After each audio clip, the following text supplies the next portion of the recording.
오늘 주신 말씀은 시편 137편 7절로 9절 말씀입니다. 시편 137편 7절로 9절 말씀 받들어 읽겠습니다. 여호와여, 예루살렘이 멸망하던 날을 기억하시고 에돔 자손을 치소서. 그들의 말이 헐어버리라 헐어버리라 그 기초까지 헐어버리라 하였나이다. 멸망할 딸 바벨론아, 내가 우리에게 행한 대로 내게 갚는 자가 복이 있으리로다. 내 어린 것들을 바위에 메어치는 자는 복이 있으리로다. 아멘. 시편 137편 7절로 9절은 우리를 좀 당황케 하는 내용이 담겨 있어요. 하나님이 이건 너무 잔인하신 거 아니야? 혹은 이 시편 기자가 너무 잔인한 소망을 말하고 있는 거 아니야? 이런 마음이 들어요. 보니까요, 예루살렘이 멸망하던 날을 기억하시고 에돔 자손을 치소서. 그들의 말이 헐어버리라 헐어버리라 그 기초까지 헐어버리라 하였나이다. 무슨 소리냐면요, 에돔은요 상당히 오랜 기간 이스라엘의 속국으로 있었어요. 정확히 남유다의 속국으로 있었어요. 그러다 보니 이스라엘에 대한 반감이나 이런 것들이 좀 있었던 것 같아요. 근데 도가 지나쳤어요. 예루살렘이 멸망할 때에 그 멸망당하는 것을 좋아하고 기뻐하는 정도가 아니라 그 남은 사람들, 유다의 남은 사람들을 괴롭히고 죽이고 약탈하고 학대하고 그런 일들을 했었어요. 그것에 대한 얘기예요. 그날을 기억하고 에돔 자손에게 갚아주십시오. 이런 얘기입니다. 그리고 그 다음에 이제 멸망할 딸 바벨론아, 네가 우리에게 명행한 대로 네게 갚는 자가 복이 있으리라. 여기까지 뭐 그럴 수도 있어요. 그 다음, 내 어린 것들을 바위에 메어치는 자는 복이 있으리라. 어린 것들, 어린 아기들을 바위에 메어치면 어떻게 되겠어요? 아주 잔인한 살인 방법이죠. 아이들을 살해하는 아주 잔인한 방법이에요. 그런데 그런 잔인한 짓을 하는 자가 복이 있다. 너무너무 당황스럽잖아요. 그거는 구약 시대는 율법의 시대였고 지금 신약 시대는 은혜의 시대니까 구약 시대는 공의가 더 강조됐고 신약은 사랑이 더 강조되니까 그런 거지요. 이렇게 말씀하시는 분들, 생각하는 분들이 있을 텐데요. 아닙니다. 구약 시대 역시 은혜의 시대였어요. 구약 시대 역시 은혜로 구원받고 믿음으로 구원받았습니다.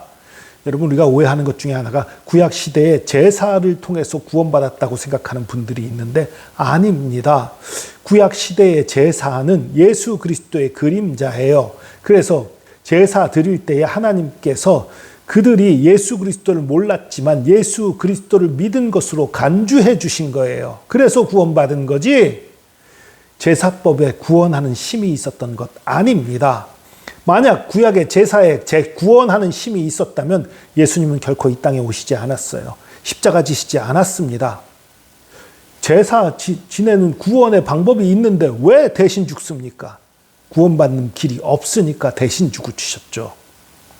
그러니까 구약 시대 역시 은혜의 시대였고 믿음의 시대였어요. 그럼 그렇게 생각하면 이 7절에서 9절은 좀 이해하기가 힘들어요. 사랑의 하나님이 어떻게 이렇게 말을 하실 수 있을까? 그리고 원수까지도 사랑하라고 말씀하시는 하나님이신데 이 시편 기자가 하나님 이렇게 적들을 멸망시켜 주십시오. 잔인하게 멸해 주십시오. 이렇게 하는 기도를 하나님이 기뻐 받으신다. 이거 이해하기가 좀 어렵잖아요. 이게 성경에 들어간다. 이해하기가 어렵잖아요. 아니에요, 여러분. 이걸 이 시편 기자가 이런 소망을 담고 기도한 거다. 저 나쁜 놈들 멸했으면 좋겠다 하는 간절한 소망을 가지고 이렇게 했다라고 생각한다면 그러면 정말 좀 문제가 있어요. 그런데 여러분, 이거에 있어요. 이 시편의 이 7절로 9절을 소망으로 이해하면 문제가 많은데요. 예언으로 이해하면 문제가 없습니다. 에돔에게 닥칠 재앙들, 이스라엘을 학대했던 바벨론에 닥칠 재앙들에 대한 예언이라고 생각하면 얘기가 달라지지요. 이 시편 기자가 아주 잔인한 사람이 절대 아닌 것이지요. 다만 예언했을 뿐이지요. 그리고 혹시 이 시편 기자가 소망을 담아서 말한 것일지라도요. 혹시 그렇더라고 해도 하나님께서 그것을 통해서 예언을 하시는 거예요. 제 기억을 돌아보면 지금 그것까지 하려면 너무 길어지니까 자세한 설명은 못 드리지만 내가 기도하면서 내가 왜 이런 기도를 하지? 싶은 기도를 했던 기억이 몇 번 있어요. 그런 기도를 하고 나면 틀림없이 그 기도는 이루어지더라고요. 하나님이 나도 모르게 그런 말을 내뱉게 하시는, 그렇게 기도하게 하시는 일들이 있는 거예요. 이것도 이 시편 기자가 분명하게 예언을 받아서 한 말일 수도 있고, 아니면 방금 말씀드린 것처럼 나도 모르게 하나님의 그 어떤 감동으로 한 기도이자 예언일 가능성이 높습니다. 그러니까 이 시편 기자는 결코 잔인한 사람이 아니에요. 하나님의 그 감동으로 인해서 미래에 될 일을 말하며 기도했을 뿐인 거지요. 여러분, 에돔에게서 갚아준다는 건 뭐 그들이 행한 것을 갚아달라는 것, 쳐달라는 것, 뭐 그건 그럴 수 있지요. 바벨론이 우리에게 한 대로 갚아달라는 것도 그럴 수 있어요. 그런데 내 어린 것들을 바위에 메어 치는 자는 복이 있으리로다. 이 말은요, 사실은 8절의 연장이라고 봐야 돼요. 그러니까 바벨론아, 네가 우리에게 행한 대로 네게 갚는 자가 복이 있다. 여러분, 이스라엘이 멸망할 때요, 다 이스라엘 사람들을 포로로 잡아가 끌고 갔지요. 여러분, 그렇게 포로로 끌고 갈 때요, 갓난아기들은 안 끌고 갑니다. 먼 길 끌고 갈 수도 없고요, 여러 가지로 힘들고 어려우니까요, 그 갓난아기들은 죽이는 것이 대부분이었어요, 옛날에. 성경에 자세히 기록은 안 됐지만 이 말씀으로 볼 때에 이스라엘의 갓난아기들, 어린아이들을 바벨론 사람들이 바위에 메어쳐 죽게 했던 거예요. 그러니까 그대로 갚아주실 것이다라는 얘기를 하는 것이고, 그리고 그대로 갚는 그 사람들, 이스라엘이 당했던 것을 바벨론에게 갚아주는 그 사람이 복이 있다, 그 나라가 복이 있다라고 얘기하는 거예요. 이것은 어째서 그렇습니까? 아브라함에게 주어주셨던 하나님의 약속을 기억해 보시면 쉬워요. 내게 너를 축복하는 자에게 복을 내리고 너를 저주하는 자에게 저주를 내리겠다, 하나님 말씀하셨었지요. 이스라엘을 괴롭혔던 바벨론에게 그 괴롭힘을 돌려주는 거예요. 그리고 이스라엘을 그 선대하는 자에게 복을 주는 거죠. 이 시편 기자는 이 당시, 이 말을 할 당시 몰랐을 거예요. 그 바벨론의 어린 것들을 바위에 메어 치는 자가 어떤 사람인지, 어떤 일을 할지 잘 몰랐을 거예요. 근데 누굽니까? 페르시아였지요. 페르시아의 고레스 왕이 이스라엘을 해방시켜서 고향에 돌아갈 수 있도록, 예루살렘에 돌아가서 성전을 다시 지을 수 있도록 해 주었지요. 이스라엘 선대한 것, 복이 있는 사람이었지요. 그러니까 결국 이 구절의 의미는 어린 것을 바위에 메어 치는 자가 복이 있다라기보다는 이스라엘의 원수를 갚아주는 자가 복이 있다라는 의미인 거예요. 그리고 이스라엘 선대하는 자가 복이 있다라는 그런 의미인 것입니다. 여러분, 우리가 기도 생활을 하고 또 하다 보면 때로는 영적 지도자가 우리가 이해할 수 없는 말을 할 때도 있어요. 여러분, 저건 뭔가 틀린 것 같아, 이성적으로만 판단하지 마시고 기도하세요.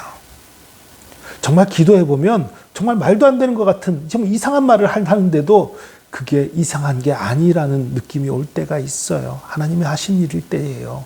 함부로 판단하지 마시기 바랍니다. 함부로 판단하지 마시기 바랍니다. 우리가 보기에 잔인해 보이고 우리가 보이기에 이건 좀 아닌 것 같다라는 생각이 들지 몰라도 하나님은 우리의 상상을 뛰어넘고 우리의 생각을 크게 뛰어넘는 하나님이세요. 우리가 보지 못한 것들을 보고 우리가 알지 못한 것들을 예비하시고 준비하시고 일을 행하시는 하나님이십니다. 그 하나님이 하실 일들을 우리가 단편적으로 보고 단편적으로 말했을 때에 사람들의 오해를 받게 되고 사람들이 시험에 드는 일들이 벌어지기도 하는 거예요. 함부로 누군가를 판단하지 말고 뭔가 문제가 있어 보이고 이상한 일이 있으면 기도하시기 바랍니다. 부르짖어 보시기 바랍니다. 하나님께서 우리에게 평안을 주실 것이고 해답을 알려주시고, 정말 잘못된 것이라면 우리가 그 잘못된 것과 싸울 수 있도록 하나님께서 우리에게 그런 마음을 주시고 분별할 수 있도록 해 주실 것입니다. 여러분 기억하십시오. 오늘 본문 말씀은 잔인한 것 같으나 잔인한 것이 아니라 이스라엘을 괴롭힌 자들에 대한 보복, 가품이고, 이스라엘을 괴롭힌 자들에 대한 형벌이고, 그리고 또 이스라엘에게 선대한 자들에 대한 복을 얘기하고 있는 거예요. 이러한 일이 이스라엘에게만 있습니까? 아니요. 예수 그리스도를 믿는 저와 여러분에게도 있는 거예요. 저와 여러분을 예수 믿는다는 이유로 괴롭게 하는 자들, 우리를 힘들게 하는 자들이 있다면 하나님께서 갚아주실 것입니다.